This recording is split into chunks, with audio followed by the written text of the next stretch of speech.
Hello, everyone, and welcome to another episode of the Wise Decision Maker Show, where we help you make the wisest and most profitable decisions. My name is Dr. Gleb Tsipursky. I'm the CEO of Disaster Avoidance Experts, the future of work consultancy that sponsors the Wise Decision Maker Show.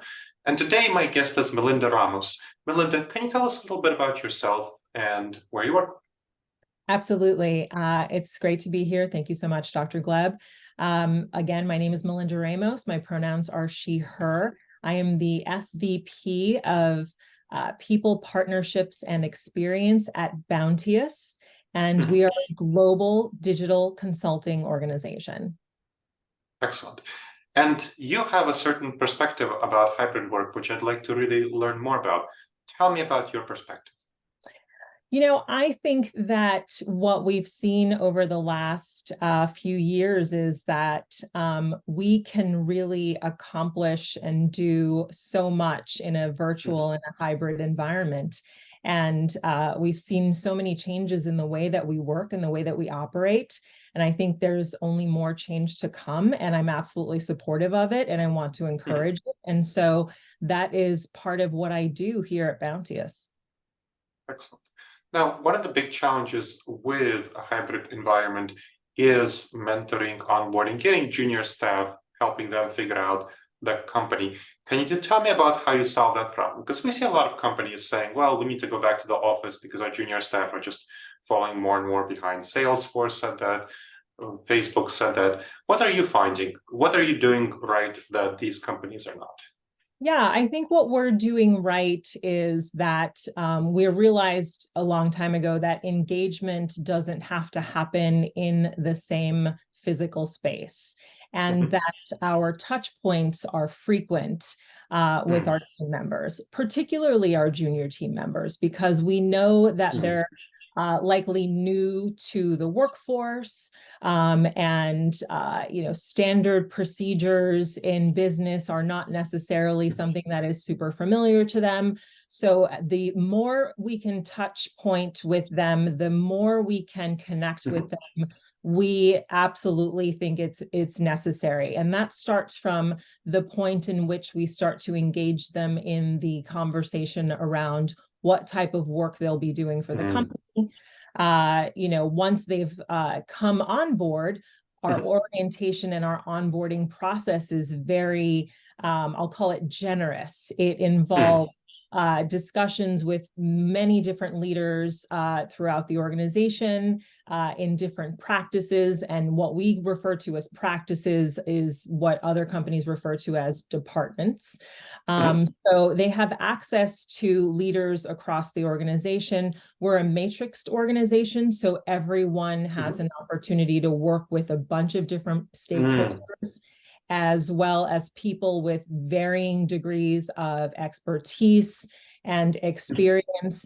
And so that's happening from the point that they start throughout their entire career.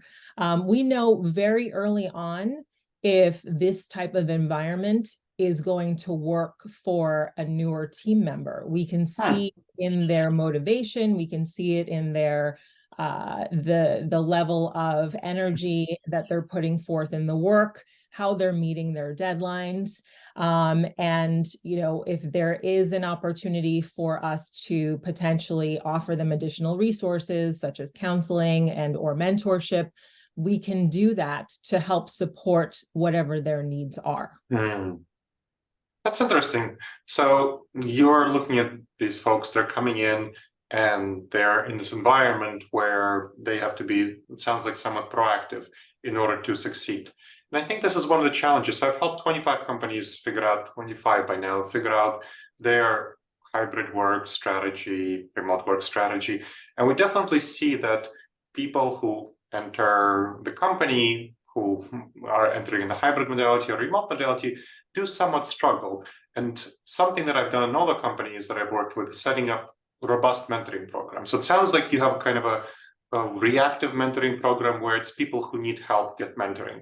The companies that I work with, we set up a mentoring program from the beginning for like the 0 to 6 year period, because we see that people struggle compared to being office-centric, making connections. You have matrix organization. People have struggled making connections across the organization. They struggle getting that on-the-job training, that casual mentoring around the office. So having structured mentoring sessions, one-on-one mentoring, and also group mentoring, where there's a peer cohort learning effect. So there's a peer, they get together with other junior folks, and there's a senior mentor who mentors a group. That's very helpful because they also teach each other. So setting up both one-on-one relationships and peer mentoring relationships, I've seen those be very helpful structurally. So Absolutely. It sounds like that's not something you've seen except in reactively. Tell me a little bit more about that, what your perspective is. Yeah, I would actually contradict that statement. What I'm actually saying, is that when we identify folks who are struggling in this environment, we actually can put forth more resources toward them. But we already have in place mentoring and a buddy system so from day one, you are assigned a career coach. So your manager is your career coach. The reason that we call them career coaches is that we believe that the traditional manager role is so much more to us than your traditional other companies. And then we also assign a buddy to our team members at the very beginning. So they actually have 2 points of contact, as well as a plethora of other folks that they can reach out to.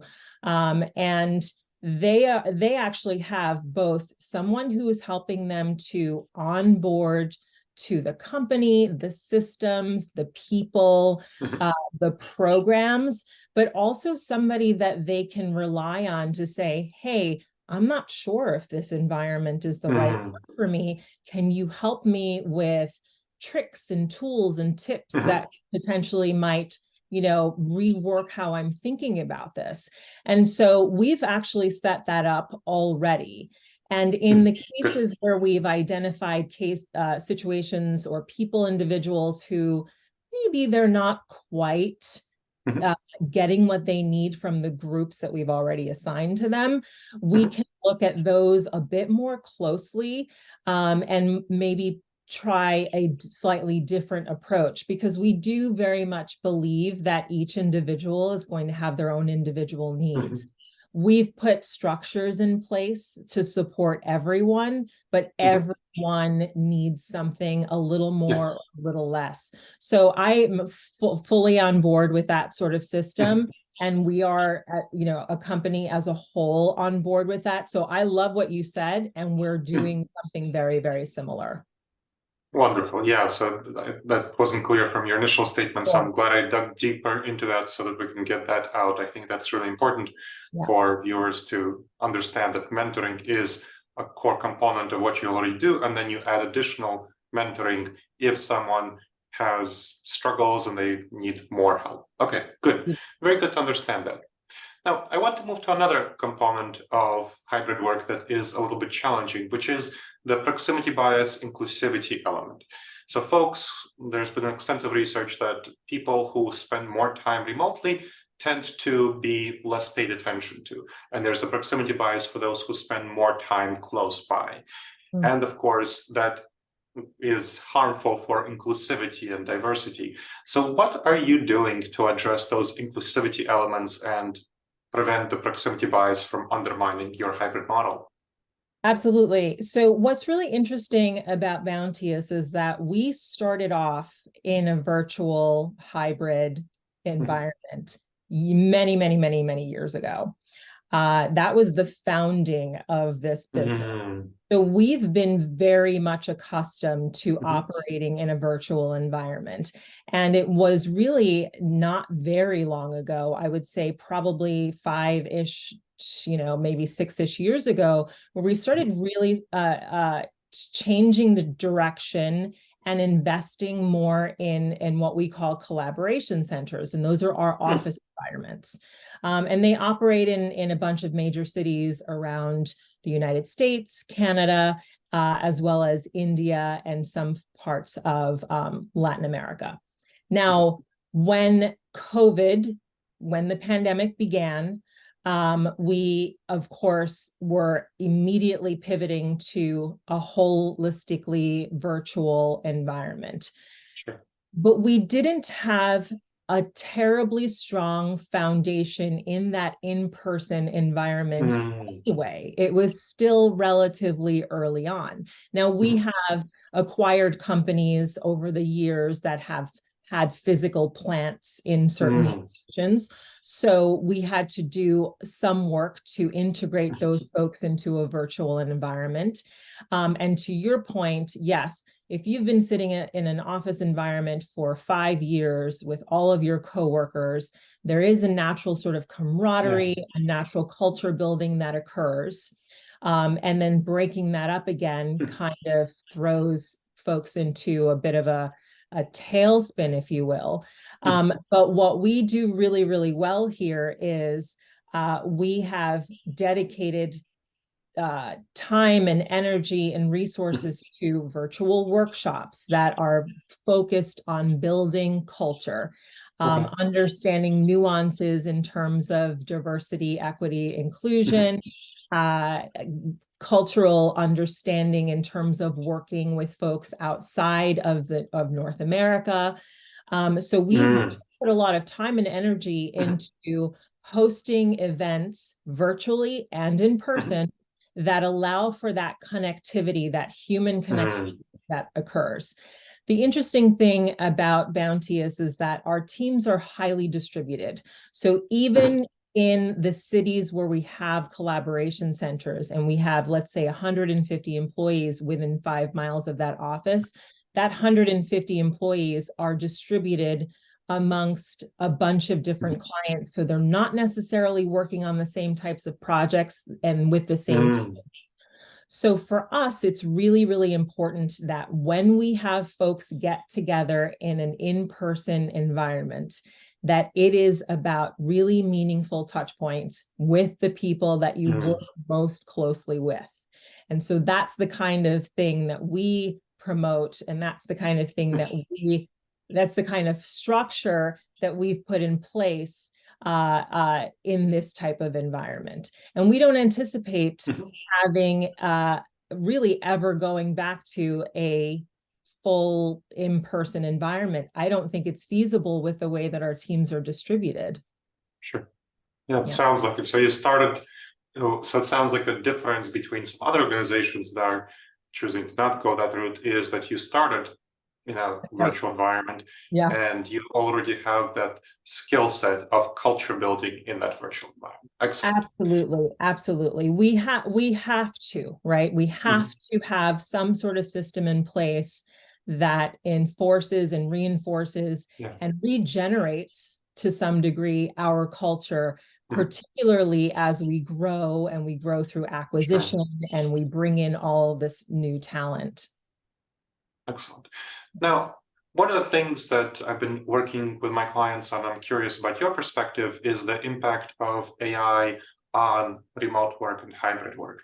And I'm seeing generative AI especially allow more coordination and communication and flexibility, and the things that previously people did in the office, which were easier done in the office. This coordination, this communication, this flexibility of immediate touch points is now facilitated more easily by generative AI and other forms of AI. And so it seems that remote work is going to get easier over time rather than harder.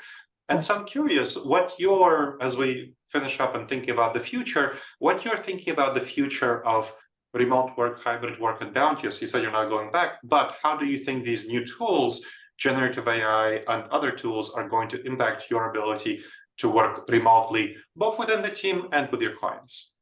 Yeah, I think there are a lot of opportunities with AI in terms of workflows and better collaboration. I absolutely think that we're already using AI to some degree with internally and of course with our clients. I think that there's a real opportunity there to use it to our benefit while also keeping in mind that human connectivity will never cease to be something that is incredibly important to us.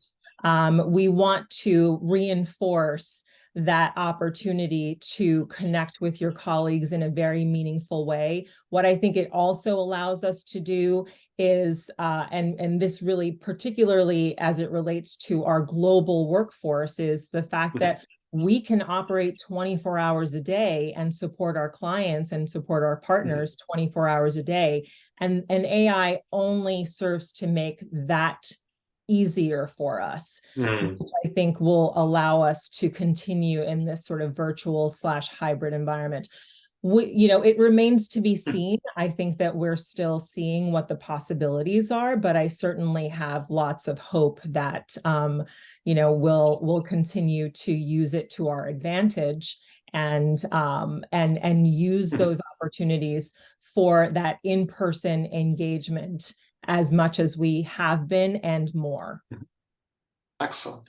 Well, thank you for sharing your expertise, Melinda. This was very helpful. I really appreciate your time. Yeah, thank you so much. I really appreciate you too. Thank you to the audience. We appreciate you for checking out another episode of the Wise Decision Maker Show.